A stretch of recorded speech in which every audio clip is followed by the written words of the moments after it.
வந்து 2 நாள் கழித்து வந்து காவேரி பார்க்க வராரு. காவேரி வந்து என்ன பதில் சொல்ல போகிறாங்க அப்படின்னு சொல்லிட்டு விஜய் யோசிச்சுட்ருக்காரு. அடுத்து வந்து காவேரி வந்து விஜய் கிட்ட வந்துட்டிங்களா அப்படின்றாங்க. இங்கே பாருங்கள், நானே உங்களை பார்க்கணுன்னு நினச்சேன் அப்படின்னோடனே, என்ன விஷயம் காவேரி, எனக்கு எல்லா விஷயமும் தெரியும், இந்த மாதிரி பத்திரம் வந்து உங்களை கைவிட்டு போயிடுச்சு அதானே அப்படின்னோடனே, ஆமாம், என்ன பண்ணுறதுன்னு தெரியல, ஆனால் அந்த பத்திரத்தை மீட்டாமல் நான் விடமாட்டேன், எனக்கு உங்களுக்கே தெரியும்ல அந்த வீடு எனக்கு எவ்வளோ இம்பார்ட்டன்ட்னு சொல்லிட்டு அப்படின்னோடனே, கண்டிப்பாக நீ கவலைப்படாத, அந்த பத்திரம் உனக்கு கைக்கு கிடைக்கும், நான் ஹெல்ப் பண்ணுறேன்,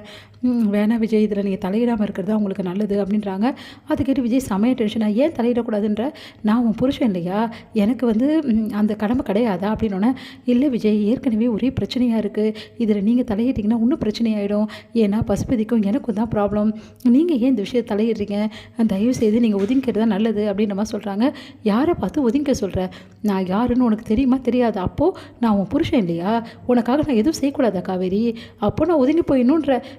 இது விஷயத்துலேருந்து ஒதுங்கணுமா, இல்லை ஒரே வாழ்க்கையை விட்டு ஒதுங்கணுமா அப்படின்னு ஒன்று அதிர்ச்சி அடைகிறாங்க காவேரி. எனக்கு நல்லா தெரிஞ்சு போச்சு காவேரி, நீ என்ன பதில் சொல்வேன்னு நான் வந்தேன், ஆனால் பதில் எப்படி வரப்போகுதுன்னு எனக்கு நல்லா தெரிஞ்சு போச்சு அப்படின்னு விஜய். அது வந்து விஜய், இங்கே பார், உன் பதில் வந்து என்ன வேணாலும் இருக்கட்டும், என் கூட நீ வாழ வேணான்னு கூட சொல்லு, எனக்கு அதை பற்றி கவலையே கிடையாது, எனக்கு என் குழந்தையும் நீயும் ரொம்ப ரொம்ப முக்கியம், காரணம் கொண்டு உங்களை நான் என்னால் விட்டு தர முடியாது, நீயே என்னை விட்டு விலைக்கு போகணும்னு நினச்சா கூட நான் விலக மாட்டேன் காவேரி அப்படின்னோடனே அதிர்ச்சி அடைகிறாங்க காவேரி. இங்கே பாரு,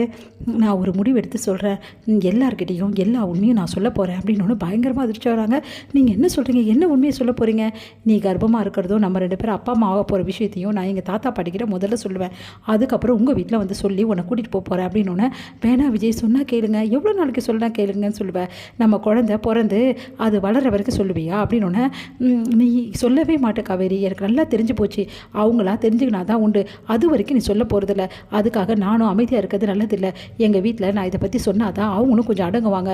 எங்கள் பாட்டி எப்போ பார்த்தாலும் காவேரியை பற்றி உன்னை பற்றி பேசிகிட்டே இருக்காங்க, இதெல்லாம் தேவையா, அதுக்கு அவங்களும் சரி பண்ணணும், அவங்களும் மனசு மாறணும், அதே மாதிரி உங்கள் வீட்லேயே மனசு மாறணும்னா நீ கர்ப்பமாக இருக்க சொல்கிறது தான் ஒரே வழி காவேரி, ப்ளீஸ் தயவு செய்து என்னை தடுக்காத, நான் சொல்லி தான் தீருவேன் அப்படின்றாரு. இல்லை விஜய், நான் எதுக்காக சொல்கிறேன்னா, இப்போ சொல்ல வேணாம் விஜய், ஏன்னா இப்போ தான் எங்கள் அம்மா மனசு உடஞ்சி போயிருக்காங்க, ஏற்கனவே வீடு கைவிட்டு போச்சு, இந்த நிலைமையில் போய் சொன்னால் அப்புறம் இன்னும் அவங்க டென்ஷன் ஆகிடுவாங்க, இங்கே பார், இன்னும் டென்ஷன்லாம் ஆக மாட்டாங்க, பேரனோ பேத்தியோ வரப்போகுதுன்னு சந்தோஷம் தான் படுவாங்க, எல்லாருக்கும் இந்த விஷயம் ஆறுதலாக இருக்குமே தவிர தொல்லையாக இருக்க போகிறதில்ல அப்படின்றாரு. இல்லை விஜய், இது பெரிய பிரச்சனையாகும், ஏன்னா என் அம்மா ஏன் இவ்வளோ நாள் மறைச்ச அப்படின்னு சொல்லிட்டு பெரிய பிரச்சனை பண்ணுவாங்க, அது மட்டும் கிடையாது, இதனால் வேறு ப்ராப்ளம் வரப்போகுது, எனக்கு பயமாக இருக்குது, இப்போ சொல்ல வேணாம் விஜய், ப்ளீஸ் விஜய் அப்படின்றாங்க. இங்கே பாரு காவேரி, என்னால் எவ்வளோ நாள் தான் பொறுத்திருக்க முடியும், நீயே சொல்லு, ஒன்று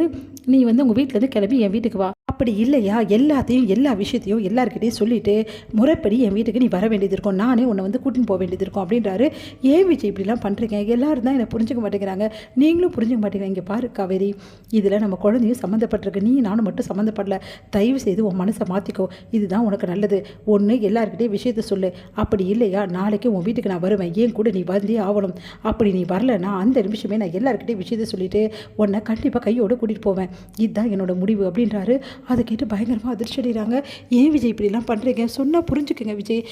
இப்போ என் வீடு மட்டும் பிரச்சனை இல்லை விஜய், இது வேறு ஒரு பிரச்சனை இருக்குது, என்ன பிரச்சனை நீ சொல்ல போகிற, எந்த பிரச்சனையாக இருந்தாலும் எனக்கு பற்றி கவலை இல்லை, யார் என்ன சொன்னாலும் எனக்கு கவலை இல்லை, நீயும் எனக்கு குழந்தையும் தான் முக்கியம் காவேரி, அதுக்காக நான் என்ன வேணாலும் முடிவு பண்ணிட்டேன், இதுக்கப்புறமாவும் நான் சும்மா இருக்கவே முடியாது, நான் வம்பு பண்ணி உன்னை கூட்டின்னு வர தான் போகிறேன், இது நடக்க தான் போகுது, காலையில் என்னை எதிர்பார்த்துட்டு அப்படின்னு சொல்லிட்டு போகிறாரு. இதை கேட்டு பயங்கரமாக அதிர்ச்சி அடைகிறாங்க, என்ன நடக்க போகுதுன்னு சொல்லிட்டு காவேரி.